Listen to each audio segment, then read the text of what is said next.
दोस्तों नमस्कार, आदाब, सत श्री अकाल। उर्मिले संवाद के इस खास एपिसोड में आपका स्वागत है। दोस्तों, भारतीय राष्ट्रीय कांग्रेस ने अपना मैनिफेस्टो जारी किया और आमतौर पे जो पॉलिटिकल एक्टिविस्ट हैं, पार्टी से जुड़े समाजशास्त्री हैं, इतिहासकार हैं, नागरिक हैं, आमतौर पे नागरिक जीवन में उसका काफी स्वागत हुआ है। ऐसे लोगों ने भी कांग्रेस के घोषणा पत्र का इस बार स्वागत किया जो लोग कांग्रेस के आलोचक हैं या कांग्रेस के समर्थक नहीं हैं। बहुत सारे हलकों में काफी उसकी तारीफ हुई है, लेकिन देश के माननीय प्रधानमंत्री नरेंद्र मोदी जी, उन्होंने सहारनपुर और अजमेर दो जगह अपनी सभाओं में कांग्रेस के घोषणा पत्र पर जबरदस्त हमला किया है। और उन्होंने, वैसे एक बात तो है कि राजनीतिक जो प्रतिस्पर्धी लोग हैं वो लोग तो आलोचना करना ही चाहिए, लेकिन ये जो आलोचना है बहुत ही अलग ढंग की है। अब जैसे ये कहा जा सकता था, अगर कोई आलोचना करना चाहता है कि भाई कांग्रेस के घोषणा पत्र में ये चीज नहीं है या ये चीज इस तरह से होनी चाहिए थी। कई सवाल उठाए जा सकते थे जो घोषणा पत्र में चीजें दर्ज की गई हैं उनके बारे में। एक सवाल ये भी किया जा सकता है कि कांग्रेस ने पहले ऐसा क्यों नहीं किया। लेकिन ऐसा नहीं है कि प्रधानमंत्री मोदी जी ने इस तरह के सवाल उठाए हों। प्रधानमंत्री मोदी जो देश की सबसे बड़ी पार्टी के सबसे बड़े नेता हैं, उन्होंने कहा कि इस मैनिफेस्टो पर जिसे कांग्रेस पार्टी ने जारी किया है, इस पर आजादी से पहले वाली मुस्लिम लीग उसकी छाप है। और साथ में यह भी जोड़ दिया कि इसके पन्ने पन्ने पर देश को टुकड़े टुकड़े करने की एक अजीब तरह की बात उन्होंने कही कि ये टुकड़े टुकड़े करने वाली बात इसमें दर्ज दिखाई दे रही है। ये बात भी आ गई।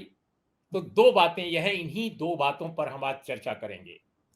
और हमारे साथ इस देश के, सिर्फ बल्कि इस देश के नहीं, दुनिया में जाने जाने वाले भारत के बड़े दो इतिहासकार हमारे साथ जुड़े हैं, जिनको पूरी दुनिया जानती है इंडियन हिस्टोरियन के रूप में। हमारे साथ एक फॉर्मर ब्यूरोक्रेट और भारत के राष्ट्रपति रहे के.आर. नारायणन साहब, उनके ओएसडी और आजकल कॉलमनिस्ट के तौर पे वो बहुत सक्रिय हैं, एस.एन. साहू भी जुड़े हैं। आप तीनों का स्वागत है। मृदुला जी, सज्जाद साहब और एस.एन. साहू साहब।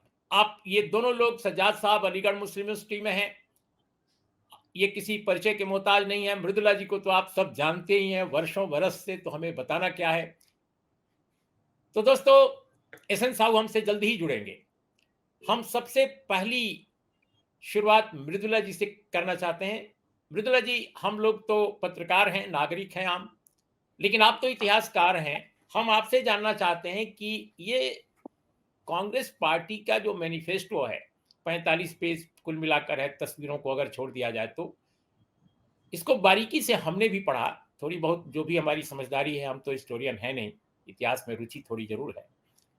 लेकिन एक इतिहासकार के रूप में आपने मुस्लिम लीग और राष्ट्रीय कांग्रेस दोनों को आपने समझा है, पढ़ाया है बच्चों को, लोग बड़े बड़े प्रोफेसर बने हैं आपके पढ़ाकर। तो मुस्लिम लीग की छाप इस मैनिफेस्टो में आपको किस तरह नजर आती है? जो प्रधानमंत्री जी ने कहा है उसका क्या अर्थ आपको नजर आता है? मैंने उनके ये कमेंट के बाद पहले सरसरी नज़र से देखा था, फिर ये कमेंट के बाद बहुत ध्यान से देखा। तो मुझे तो यही रिपोर्ट करना पड़ेगा कि मुझे कुछ नज़र नहीं आया। तो अगर वो थोड़ा बताते कि उनको मुस्लिम लीग की कौन-सी चीज़ इसमें दिखाई दी है, तो फिर उस पे कोई डिबेट भी हो सकता है। परंतु चाहे आप इकोनॉमिक पॉलिसी ले लीजिए या सोशल पॉलिसी ले लीजिए या पॉलिटिक्स के बारे में ले लीजिए, फेडरलिज्म ले लीजिए, इंडस्ट्रियल पॉलिसी, कहीं पे कोई चीज़ भी मेल नहीं खाती मुस्लिम लीग की पॉलिसी के साथ। और मैं ये प्रिज्यूम कर रही हूँ कि वो इंडिपेंडेंस के पहले जो मुस्लिम लीग थी, अ, उसके बारे में उनकी ये राय है। अब सबको मालूम है कि वो जो मुस्लिम लीग थी, एक एग्जाम्पल मैं आपको देती हूँ कि एक तो वो, उसका डेमोक्रेसी के साथ कोई खास लेना देना नहीं था। उनका अपना जो स्ट्रक्चर था, पार्टी का स्ट्रक्चर, वो कभी भी डेमोक्रेटिक नहीं था।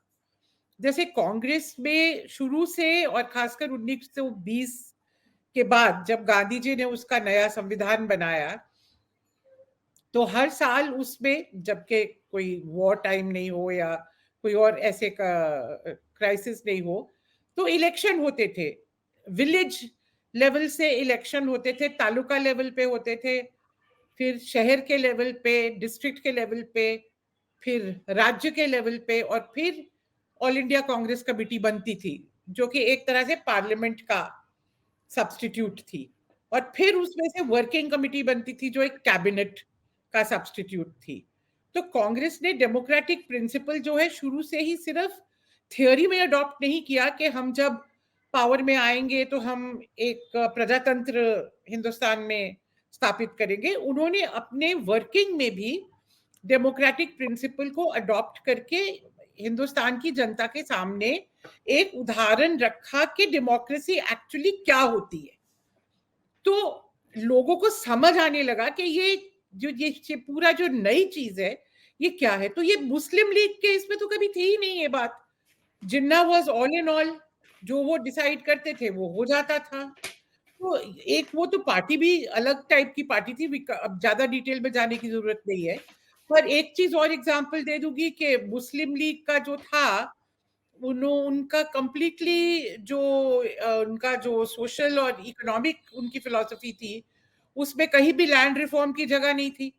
आज तक पाकिस्तान में जो है बड़े बड़े लैंडलॉर्ड मौजूद हैं। जहां हिंदुस्तान में जैसे लैंड रिफॉर्म हुआ, जमींदारी गई, जागीरदारी गई, तालुकदारी गई, और छोटे किसानों, मिडिल किसानों को जमीन मिली, वो तो आज तक नहीं मिली। आप पाकिस्तान पंजाब में चले जाइए, आगे नॉर्थ वेस्ट फ्रंटियर एरिया में चले जाइए, तो बहुत बड़े बड़े आपको लैंडलॉर्ड मिलेंगे आज तक वहां पे।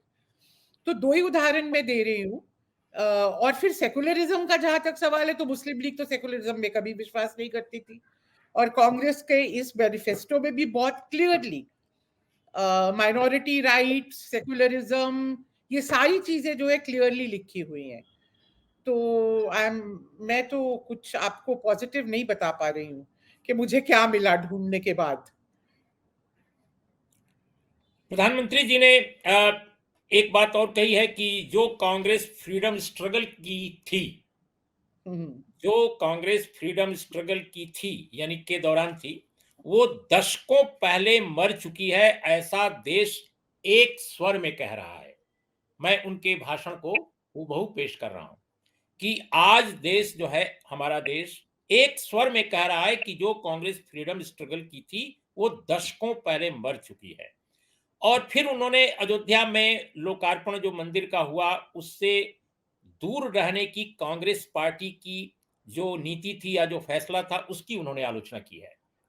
लेकिन मैं याद कर रहा हूं कि कांग्रेस पार्टी ने अपने सदस्यों को फ्री किया था कि जिनकी इच्छा हो जा सकते हैं, लेकिन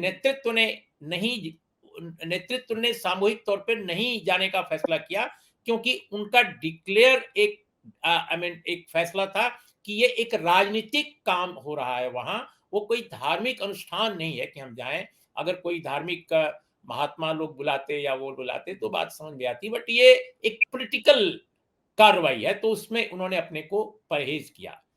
तो ये पहलू आते हैं, उभरते हैं। तो अगर ये दोनों कॉन्टेक्स्ट, हम तो अंदाज से बात कर रहे हैं, प्रधानमंत्री जी ने वाकई, आप सही कह रही हैं कि उन्होंने एक्सप्लेन नहीं किया कि मुस्लिम लीग की छाप क्यों है, क्या वो पहलू है, वो फैक्ट्स क्या हैं। तो जो आप कह रही हैं, मैं 100% आपसे सहमत हूं। लेकिन अगर इन चीजों को इनकॉर्पोरेट करते हुए वो कुछ कहना चाहते रहे होंगे प्रधानमंत्री जी, तो आपको इनके बारे में, इन इन इन जो तथ्य जो आपके सामने हैं, जिनके बारे में टिप्पणी उन्होंने की है, उस रोशनी में आप क्या कहेंगी? देखिए, जहां तक कांग्रेस जो आजादी के पहले की कांग्रेस थी कि वो सदियों पहले, डेकेड्स पहले वो खत्म हो गई। देखिए, ये कहना मुझे नहीं समझ आ रहा कि उसका मतलब क्या है। ये तो नेचुरल बात है कि जो कांग्रेस आजादी के पहले थी वो आज वो कांग्रेस नहीं हो सकती, और अगर आज ही वो कांग्रेस होती तो फिर कांग्रेस का कोई लेजिटिमेसी नहीं रहता, उसका कोई रोल नहीं रहता। 75 साल बाद, 80 साल बाद नेचुरली आज के हालात अलग है, तो पार्टी को भी उसके साथ साथ बदलना पड़ेगा। पर ये कहना कि आजादी के पहले की जो कांग्रेस थी उसके जो बेसिक प्रिंसिपल्स थे, जहां तक मेरी समझ पे आता है, जो आजादी के पहले की कांग्रेस थी उसके कुछ एसेंशियल प्रिंसिपल्स थे जो मुझे लगता है आज की कांग्रेस के भी हैं। उनमें से एक बिलीफ इन डेमोक्रेसी, ये बहुत एक बड़ी बात, जरूरी बात थी वो। दूसरी बात उनका जो था, एक पर्सपेक्टिव सोशल जस्टिस का, इकोनॉमिक जस्टिस का। आप सोशलिज्म की बात मत कीजिए, पर सोशल एंड इकोनॉमिक जस्टिस का जो पर्सपेक्टिव था ये कांग्रेस का बहुत क्लियर कट था। गांधी जी का अपना तरीका था सोचने का, नेहरू का अपना था, कांग्रेस सोशलिस्ट का अपना था, पर ये सभी यूनाइटेड थे कि सामाजिक और आर्थिक न्याय जो है इस देश में हमको लाना है आजादी के बाद। ये बातें आज के मैनिफेस्टो में भी आपको बहुत जोर से दिख रही है। इनफैक्ट कास्ट सेंसस की बात बहुत क्लियर कट टर्म्स में इसमें आई है। इकोनॉमिक जस्टिस की जहां तक बात आई है, जॉब्स की बात आई है, महिलाओं के लिए रिजर्वेशन की बात आई है नौकरियों में। तो ये सारे कास्ट और इकोनॉमिक इश्यूज, वेलफेयर इश्यूज, मुझे नहीं लगता है कि कांग्रेस का सोच इन एसेंशियल्स में बदला है। तीसरी बात, हम फॉरेन पॉलिसी ले सकते हैं। इसमें मैंने देखा फॉरेन पॉलिसी का भी एक बहुत क्लियर कट अलग एक सेक्शन है, तो वो बिल्कुल कंटिन्यूटी है कांग्रेस। इनफैक्ट कांग्रेस एक ऐसी रेयर ऑर्गेनाइजेशन है जो आजादी के पहले भी उसकी एक क्लियर कट फॉरेन पॉलिसी थी। 1927-28 से जो है जवाहरलाल नेहरू ने लेख लिखा था जिसमें उन्होंने स्पेल आउट किया था इंडिया की क्या फॉरेन पॉलिसी होनी चाहिए और कांग्रेस की क्या फॉरेन पॉलिसी होगी। तो उसमें आप अभी तक कंटिन्यूटी देख सकते हैं। जिस तरह की चीजें हमने हाल में देखी कि पैलेस्टाइन पे के इशू पे जो हमारा देश जो है पूरे जोर के साथ पैलेस्टाइन के साथ नहीं खड़ा हुआ और बहुत इजराइल की तरफ झुक गया, ये तो हमारी फॉरेन पॉलिसी जो एज ओल्ड एस्टैब्लिश्ड पॉलिसी है उसके बिल्कुल खिलाफ है। जवाहरलाल नेहरू, महात्मा गांधी, आजादी के पहले उन्होंने पैलेस्टाइन के कॉज को, अरब्स को पूरा सपोर्ट किया था और कहा था कि यहाँ पे इजराइल, जूस के लिए एक अलग इजराइल बनाने की कोई मतलब नहीं है। तो बहुत सारी ऐसी चीजें हैं जहां अभी भी आप देखेंगे कंटिन्यूटी जो है उसमें। बाकी और बहुत सारी चीजें जिसकी हम बात कर सकते हैं, पर दूसरी बात ये, जहां तक राम मंदिर का सवाल है, मैं आपसे बिल्कुल एग्री करती हूँ कि ये कांग्रेस के स्टैंड का मिसरिप्रेजेंटेशन है। ये कहना कि कांग्रेस ने अपने मेंबर्स को बैन किया, बार किया वहां जाने से और उनको निकाल दिया पार्टी से अगर कोई वहां गया है, ऐसा बिल्कुल मैंने तो कहीं नहीं ऐसा पढ़ा। जहां तक मेरी भी समझ है, ये जो फंक्शन था, राम मंदिर में जाने को किसी को मनाही नहीं है, पर राम मंदिर के कॉन्सिक्रेशन का जिस तरीके से एक रिलीजियस फंक्शन को एकदम राजनीतिक पूरा जामा पहनाया गया और उसमें जो प्रधानमंत्री, जो कि एक रिलीजियस फिगर नहीं है, वो ना हिंदू धर्म के कोई शंकराचार्य है, ना कोई महापंडित है, ना कोई स्कॉलर है रिलीजन के, कि उनको ये काम करने के लिए खास बुलाया जाना चाहिए था। ये तो सीधा सीधा स्टेट का और पॉलिटिकल जो पावर है उसका रिलीजन के साथ जोड़ने का पब्लिक में एक सीधा सीधा प्रयास था, एक सिंबॉलिक, एक state and religion come together.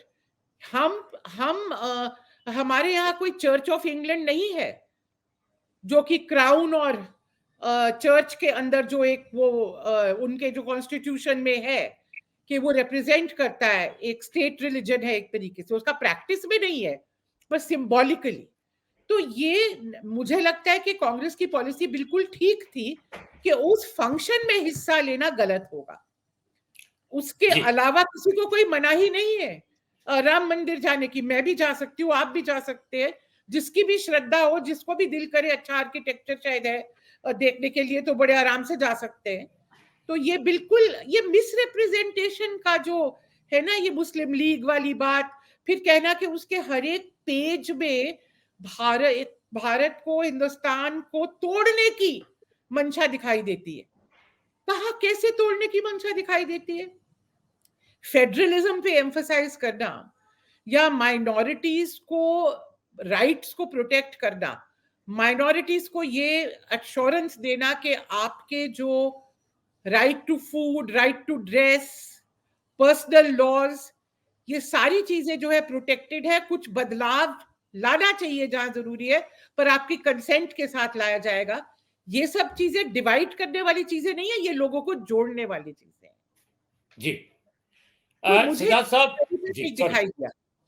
जी जी जी सजाद साहब, मैं आपसे ये जानना चाहूंगा, क्योंकि एक प्रश्न उठा दिया है उन्होंने कि मुस्लिम लीग की छाप दिखाई देती है इस डॉक्यूमेंट पे। तो मुस्लिम लीग का तो भारतीय जनसंघ, जो भारतीय जनता पार्टी का पूर्व अवतार है, उसके जो संस्थापक श्यामा प्रसाद मुखर्जी जी, उनके साथ बहुत गहरा नाता रहा है। और मुस्लिम लीग की सरकार के साथ वो, जहां तक मुझे याद आ रहा है, उद्योग मंत्री संभवतः थे या शिक्षा मंत्री थे संभवतः। वित्त मंत्री थे, बंगाल वित्त में वित्त मंत्री, मंत्री थे।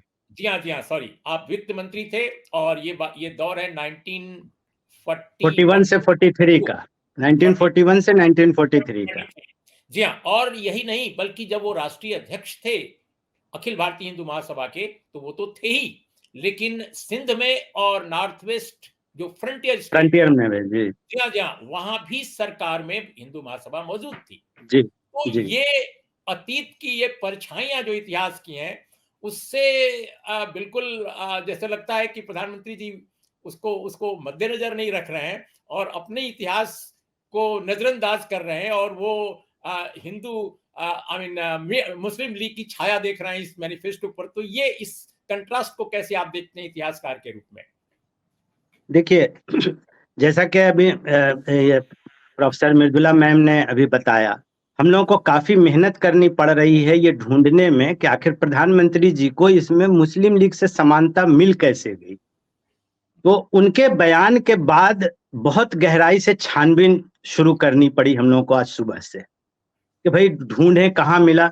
जब कुछ नहीं मिल पाया तो हमने कुछ कयास आराई शुरू की कि what may probably have prompted the prime minister to see like this at this document called manifesto।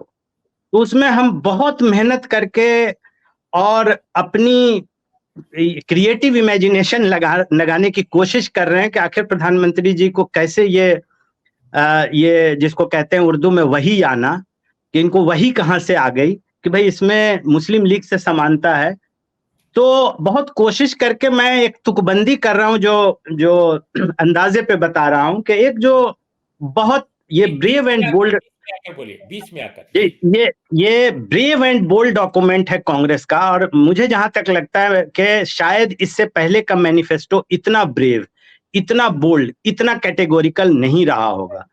Congress ने काफी असर्ट करके कहा है कि रिलीजियस एंड लिंग्विस्टिक माइनॉरिटीज के लिए बाजाब्ता एक सेगमेंट है, और वो बहुत शुरू में इक्विटी एंड सोशल जस्टिस की बात से ही मैनिफेस्टो शुरू हो रही है।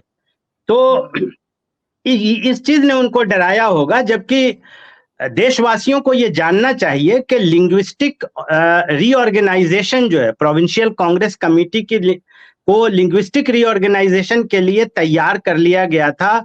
1906 से 20 के बीच में ही बार बार बातें कही गई थी। बाल गंगाधर तिलक साहब, वो 1920 में उनका देहांत हो गया था। उससे पहले उन्होंने भी ये जोर डाला था कि सरकार चाहे जिस प्रकार से विभाजित की हो, सूबे बनाई हो ब्रिटिश सरकार, हमें जो है लिंग्विस्टिक आधार पर, भाषा के आधार पर जितने क्षेत्र हैं उन क्षेत्रों की प्रोविंशियल कांग्रेस कमेटी बनानी चाहिए। और कांग्रेस ने नागपुर रेजोल्यूशन 1920 के बाद से बनाना शुरू कर दिया। तो ये भारत को जोड़ने वाली बात थी, लेकिन जो होमोजेनिटी में जिसकी जो राजनीतिक एक मतलब होमोजेनिटी में जो विश्वास रखते हैं कि होमोजेनिस्टिक हेजिमनी तैयार करनी है, ये जो आरएसएस टाइप की जो आइडियोलॉजी है कि एक ही भाषा हो, हिंदी हो, हिंदू हो, और उसी से हिंदुस्तान बनेगा, तो उनको ये जो रिलीजियस और लिंग्विस्टिक डाइवर्सिटी जो है वो उनको नहीं हजम हो रही है। डाइवर्सिटी कमीशन बनाने की बात कांग्रेस के मैनिफेस्टो ने किया है, ये उनको हजम नहीं हो रही है। अदरवाइज मैनिफेस्टो ने तो ये कहा है कि रोहित वेमुला एक्ट बनाएंगे, उस दलितों के लिए और डी नोटिफाइड ट्राइबल्स के लिए रेंके कमीशन को हम इम्प्लीमेंट करेंगे। रेंके कमीशन अपॉइंट हुई थी मनमोहन सिंह सरकार द्वारा, कैबिनेट के फैसले से ये किया गया था, तो उसको इम्प्लीमेंट करने की बात की गई है। ब्लॉक और प्रखंड और तहसील के स्तर पर रेजिडेंशियल स्कूल्स वीकर सेक्शन के लिए बनेंगे। तो वीकर सेक्शन के लिए बहुत सारी बातें कही गई हैं। अब इससे भारत जुड़ेगा या भारत विभाजित होगा, ये जनता के अपने विवेक पर है, और राजनीतिक कार्यकर्ता को ये सारी बातें बतानी होगी जाकर। हालांकि कांग्रेस के पास उतने संसाधन नहीं है, खासतौर से हिंदी क्षेत्र में पैसे नहीं है, कार्यकर्ता नहीं है जो बताए जनता को कि देखो इसमें प्रधानमंत्री जी अनफॉर्चुनेटली हम लोगों को भ्रमित कर रहे हैं, गलत बातें बोल रहे हैं। दूसरी बात यह है कि हमने बहुत सिद्धार्थ साहब, थोड़ा वक्त की कमी है तो हम एक चीज और जानना चाहते हैं अपने पॉइंटेड अपने दर्शकों और श्रोताओं के लिए। तो प्रधानमंत्री जी ने अगर ये बात कही है और देश के प्रधानमंत्री हैं, सबसे बड़ी पार्टी के सबसे बड़े नेता हैं, तो क्या उनकी मंशा कुछ और है? क्या वो उस पर मैं आ रहा था, उन्होंने ये बात कही है? उस बात पर मैं आ रहा था, इनकरेक्ट बता रहे हैं, उस बात पर आ रहा था मैं। देखिए जी ये उसी पर मैं आ रहा था। बुनियादी तौर से ये देश को भरमाने की कोशिश की जा रही है, कम्युनल पोलराइजेशन पे इलेक्शन लड़ने की कोशिश की जा रही है। इसमें क्रोनी कैपिटलिज्म पे डायरेक्ट अटैक है। जितना सोशल वेलफेयर और वीकर सेक्शन को मजबूत करने की बात की जा रही, जो इंडस्ट्रियल पॉलिसी है, जो इन्वायरमेंटल पॉलिसी है, जो रोजगार की बातें हैं, जो ट्राइबल्स के लिए, शेड्यूल कास्ट के लिए और औरों के लिए जो बातें कही जा रही हैं, वो सीधे सीधे क्रोनी कैपिटलिज्म को पे हमला है। और इसी तरह की बात, थोड़ा सा इतिहास में जाना पड़ेगा कि शायद प्रधानमंत्री को बोलने में दिक्कत हो रही है, उनको खुल के बोलना चाहिए। दो इशू पे वो बोल सकते थे। एक, उनको शायद लगता है कि ये मुस्लिम लीग ने इंटरिम सरकार में 1946 में एक बजट पेश किया था। लियाकत अली खान ने बजट पेश किया था, बहुत पॉपुलिस्ट और so called pro poor budget था। हालांकि उनकी मंशा कुछ और थी। आजादी मिलने के बाद जब पाकिस्तान बना तो वहां वैसा बजट कभी नहीं आया, लेकिन यहाँ उनको रेक फ्रॉम विद इन करने के लिए कि इंटरिम सरकार ना चले, तो उन्होंने एक प्रो पुअर बजट दिया था।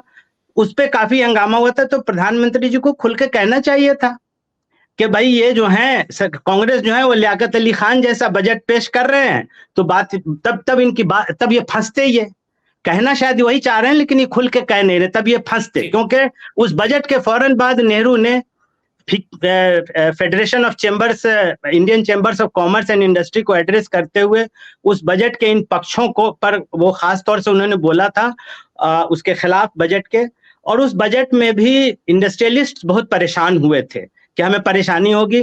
कांग्रेस के मैनिफेस्टो से ये जो क्रोनी कैपिटलिज्म है, अंबानीज अदानीज हैं, ये परेशान हो रहे हैं, ये उनकी परेशानी है।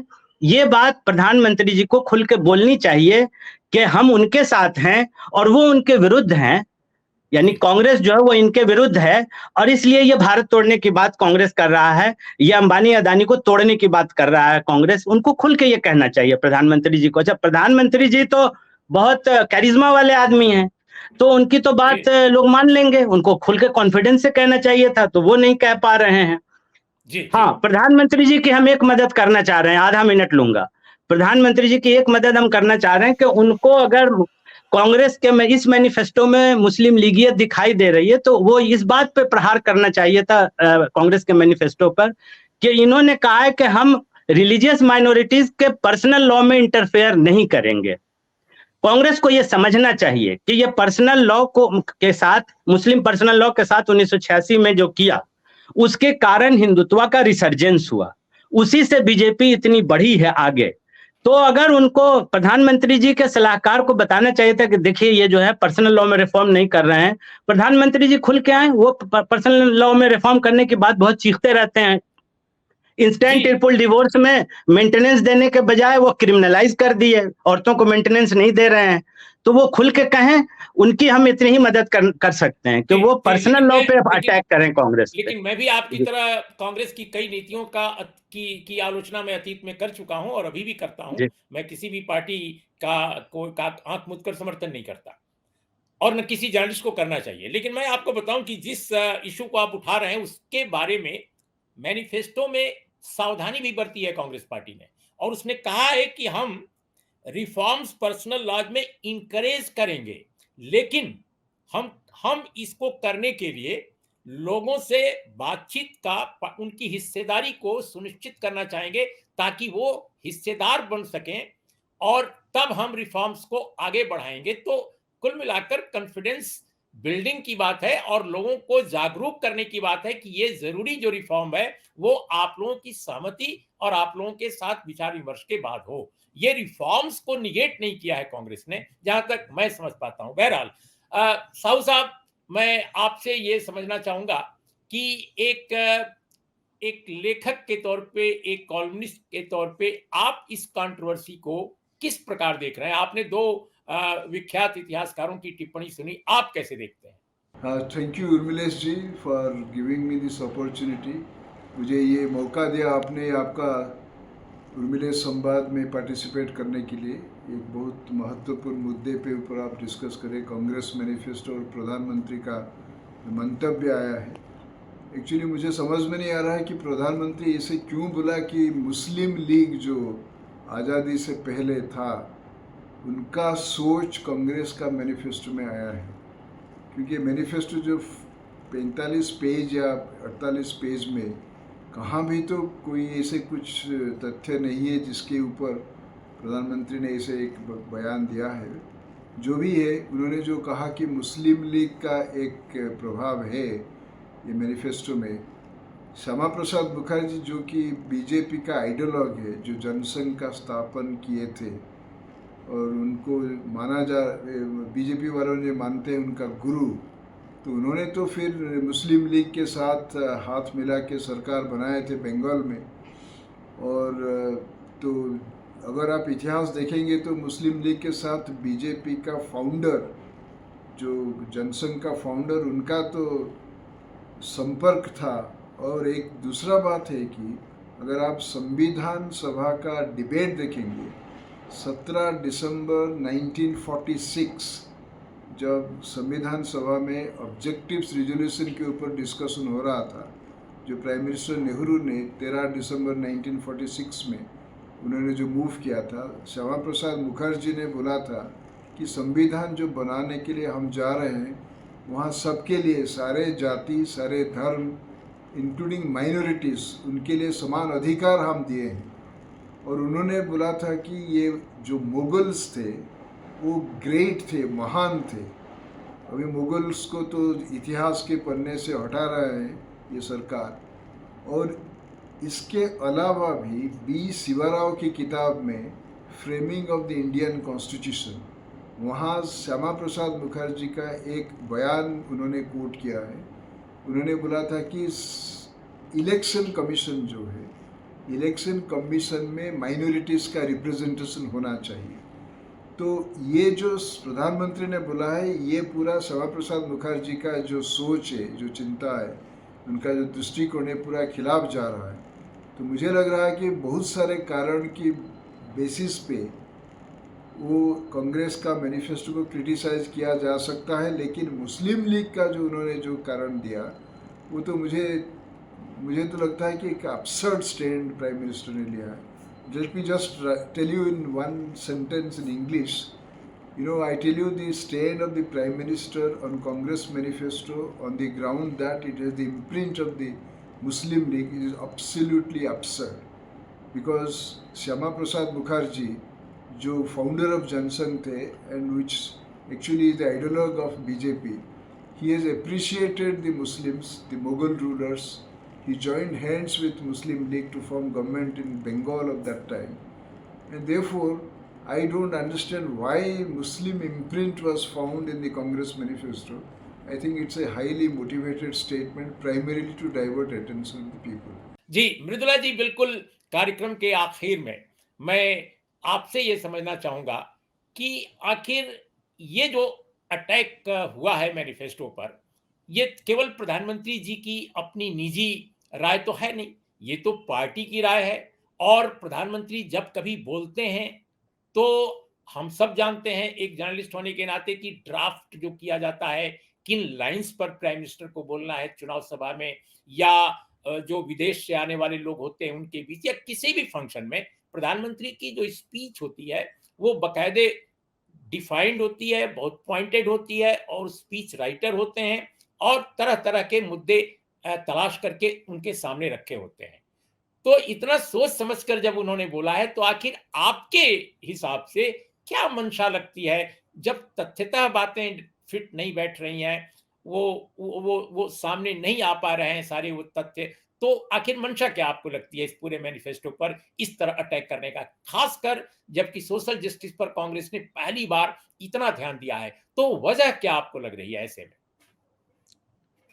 मुझे लगता है कि ये भी एक डाइवर्जनरी टैक्टिक है कि आप ऐसी बातें कह दीजिए जिनमें सच होने की तो कोई जरूरत है नहीं। अब आप इतनी बड़ी, देखिए, हमें पता है वो हिटलर के टाइम से ये कहा जाता है कि जितना बड़ा झूठ होगा ना, उतना ज्यादा चांस है कि लोग उस पर विश्वास करेंगे, क्योंकि एक ये लोगों के मन में धारणा होती है कि अच्छा, इतना बड़ा झूठ तो कोई नहीं बोल सकता, अगर ये बोला तो इसमें सच जरूर कुछ होगा। अब आप सीधा ही कह दीजिए कि इसमें मुस्लिम लीग की कुछ झलक दिखाई दे रही है, तो लोग तो सोचेंगे ना। अब हर आदमी तो मैनिफेस्टो को एनालाइज नहीं करेगा बैठ के। 45 पेज का मैनिफेस्टो किसके पास पहुंचेगा, कौन पढ़ेगा?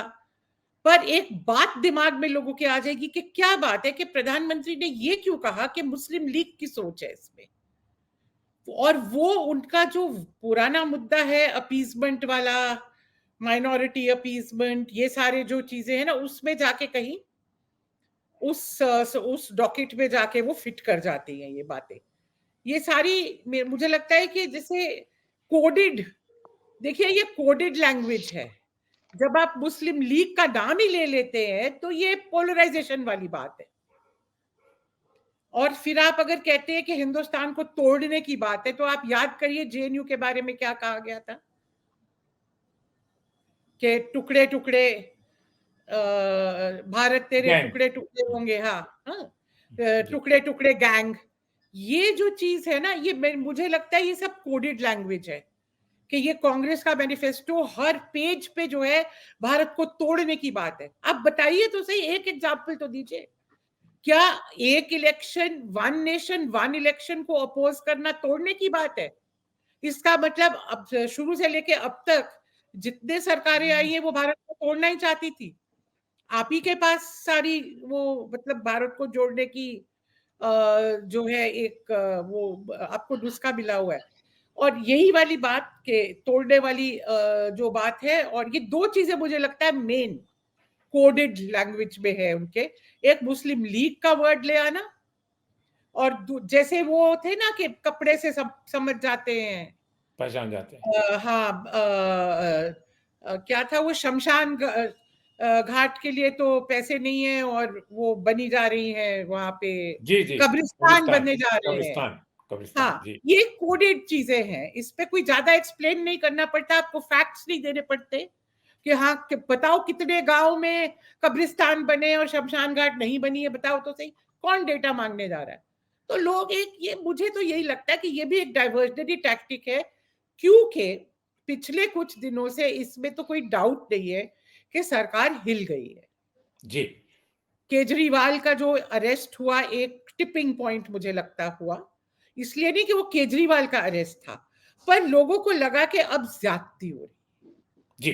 आपको याद होगा कि इमरजेंसी के टाइम में जब लोगों के दिमाग में ये बात आ गई कि नहीं भाई ये तो बहुत ज्यादा हो जा रहा है, थोड़ा बहुत तो चलो ठीक है, पर अब जो हो रहा है बहुत ज्यादा हो जा रहा है, तो तब लोगों का दिमाग बदलना शुरू होता है। तो अभी भी ये वर्ड, ये फ्रेज आप जनता में देखेंगे, लोगों ने कहना शुरू किया कि अभी अब तो ये तो बड़ी ज्यादती हो गई। ये केजरीवाल को जो ये तो बड़ी ज्यादती हो गई।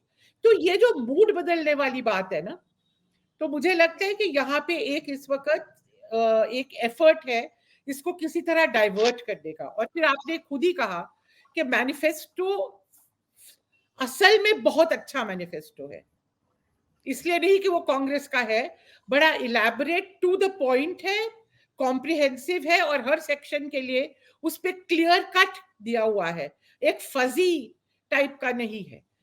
जहां पे कोई भी आप बात ले लीजिए उसमें, तो मैनिफेस्टो से भी इनको लगा होगा कि इसमें तो बहुत सारी ऐसी बातें हैं जो अब मुद्दे बन सकते हैं। अब प्रोपेगेंडा में तो यही होगा ना कि जो कैंडिडेट जाएगा या लीडर जाएगा कांग्रेस का, वो हर कोई मैनिफेस्टो में से कुछ 2-3 पॉइंट उठाएगा जी जी और उनको लोगों को बताएगा कि हमारे मैनिफेस्टो में ये है।